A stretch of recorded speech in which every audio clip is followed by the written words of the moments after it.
До сега нищо не съм снимала, представяш си. Шопка гапай, гледаш. Помпли, нашия човек помпли. Ма тя как драска? Тя е така прави. Някът напред и назад и много навира. От такъвто. И съм малко гледаш, като фърли веки лопатата жар. Такъвто направи рълък и се обърни и така. И драска.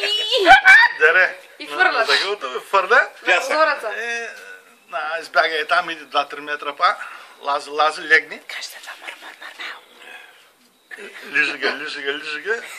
Повари, пада дега за така настрани. Смазана слива. Вари и така прави. И дига пашката до страни, отваря ръла и много се качи отгоре и захапи га за ти. И помпи, зацка. И си малко се обърни. Дере го и бяга. Те са цирк. Ма дай па това бърна. Тата не магнет натисне, цък върне. Тук играе изкуство, това е контролиране на гласовите струни, всичките това да не става. И на психика. Едно към едно. Всяк път. Ами да. Това са